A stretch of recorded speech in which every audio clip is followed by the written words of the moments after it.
Saudações a todos, mais um vídeo de indicações e hoje eu vou falar sobre 3 visões diferentes da política brasileira e da história brasileira através do quadrinho nacional. A primeira indicação é Cai o Império, República Volver. Esse livro é feito pela Lilia Schwartz e pelo Angeli. A Lilian Schwartz ela é uma historiadora e antropóloga brasileira. Ela tem um importante trabalho sobre o negro na imprensa brasileira no século XIX, início do século XX. Ela é uma das fundadoras da importante editora Companhia das Letras. E o Angeli é um gênio do quadrinho nacional, né? Chiclete com Banana, Rebordosa, Bob Cuspe, Woodstock, esses escrotinhos e mais um monte de coisa. Rala Ricota. É um gênio do quadrinho nacional. E esse livro trata dos fatores que desencadearam a queda da monarquia no Brasil. E a capa é bem icônica, né? Você vê aqui o imperador Dom Pedro II, sustentado pelos escravos, pelos donos de terras, pela igreja, pelos militares e pelos profissionais liberais, a burguesia ascendente da época. E quando você abre, né, você vira, tem ele caído, tombado. Ou seja, todas as pessoas estavam sustentando o império, né? Todas essas forças sociais estavam sustentando o império. O interessante desse livro, além da densidade histórica, né, e de ser engraçado pra cacete, porque foi feito pelo Angeli, é a diagramação do livro, né? Ele tem uma diagramação muito variada, tem horas que ele parece uma revista, tem horas que ele parece um jornal tipo tabloide, tem horas que é simplesmente tiras de quadrinho. É muito, muito interessante. E aí ele finaliza... O final do livro é a proclamação da República, né? E a gente tem aqui essa foto incrível aqui, ó. Ó o Angeli novinho. E essa é a Lilia Schwartz, também bem jovem. É um livro incrível e recomendo a todos conhecer o Angeli e a Lilia e etc. A segunda visão de mundo são 2 obras. Bar Brasil e Bar Brasil na Nova República. Esses álbuns são incríveis, eles foram publicados na revista Senhor e ele é produzido pelo Alex Sonic e pelo Paulo Caruso. O Alex Sonic é um jornalista, um grande jornalista, eu recomendo, ele está agora no Brasil 247. E o Paulo Caruso é o cartunista do Roda Viva, né? Irmão do Chico Caruso, também cartunista.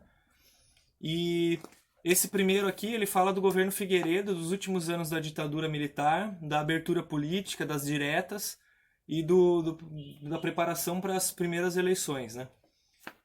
Esse aqui, ele já fala do governo Sarney, né? O primeiro governo democrático, e ele passa pelo governo Sarney todo até a próxima eleição, né? Que vai ser a eleição do Collor.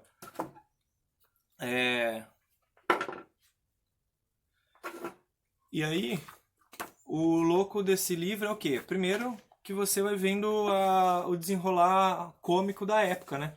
Fatos que aconteciam e você vai vendo várias personalidades e fatos da época. Por exemplo, isso aqui, ó, essa imagem, é o Figueiredo.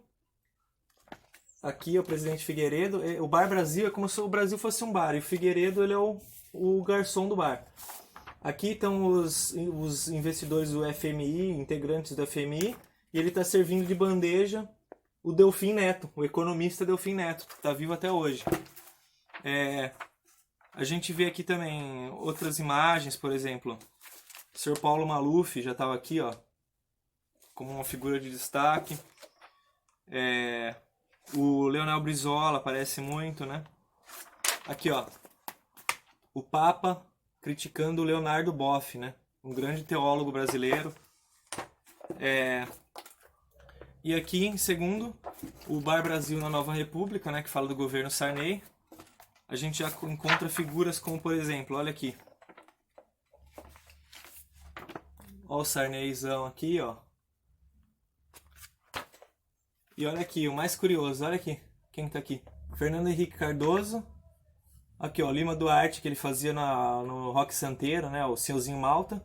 E olha quem tá aqui, a nossa secretária de Cultura, né, ó, Regina Duarte, beijando o Fernando Henrique, né. é muito interessante ver a história por esse lado cômico, né? Aqui, por exemplo, ó quem tá aqui. O camarada Luiz Inácio Lula da Silva, presidente Lula. Aparecia aqui ele ainda era um sindicalista, né? Ele ainda não tinha, acho que, disputado nenhuma eleição na época. Eu estava disputando o primeiro pleito para deputado federal na época. É genial, é genial. E eu recomendo então vocês procurarem o Alex Sonic. Aqui vocês podem ver que o Collor, ele começa a aparecer no final do livro. No começo ele quase não aparece. Por quê? Porque ele era um outsider, né? Então o Collor só começa a aparecer no final do livro como um personagem curioso lá que está tomando conta do cenário político. E a última indicação é Cerney, do cartunista Noel Weiss. Cerney também passa no governo Sarney, é uma piada, né? Cerney, e ele transporta o cenário brasileiro, da República Brasileira, como se fosse pro feudalismo, né?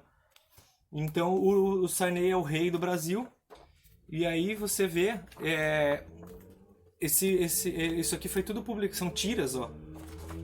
São várias tiras, ó. Tudo isso aqui, cada um desses é um episódio, tá vendo? Cada linha do gibi é um episódio. Eles foram publicados no jornal Folha da Tarde, né? E quando ele foi compilado esse álbum ganhou o prêmio Angelo Agostini de melhor desenhista e o HQ Mix de melhor álbum de humor do ano, que são dois dos maiores prêmios, né? O Angelo Agostini é o maior prêmio de quadrinhos do Brasil. Então é muito interessante. E você também vê o aparecimento de figuras como o Lula, você vê o Brizola, você vê muito Delfim Neto aqui, você vê o Collor surgindo, você vê todas essas personalidades da política. É muito interessante, né? Você vê os economistas da época, você vê o Romeu Tuma. O Romeu Tuma aparece direto aqui, o Romeu Tuma. Pra quem não sabe, o Romeu Tuma, ele era um milico, né? Eu não sei se ele foi o diretor do DOPS, né? Ou o diretor do DOI-CODE, não sei ao certo, né? Mas enfim, é muito interessante, né? Porque você começa... Ele coloca muito bem essa coisa da transição, dos resquícios do poder militar ainda dentro, do poder repressivo, né? Porque o Sarney sempre foi um filhote, como chamavam, um filhote da ditadura, né? Ele sempre foi uma extensão do governo militar. Então você sempre vê esse traço da ditadura para a democracia chegando, para o sindicalismo se fortalecendo, né? Você vê a teologia da libertação aparecendo aqui, né? É muito interessante, então eu recomendo a todos. O Novaes ainda está vivo, Angeli está vivo, Lilia Schwartz está viva, Paulo Caruso e Alex Sonic estão vivos. Então eu recomendo a todos que conheçam essas pessoas, em especial o Sr. Alex Sonic, que é um jornalista que está nativo aí, é um cidadão combativo. E é isso aí. Valeu, até a próxima dica. Continuamos nessa. Valeu, um abraço.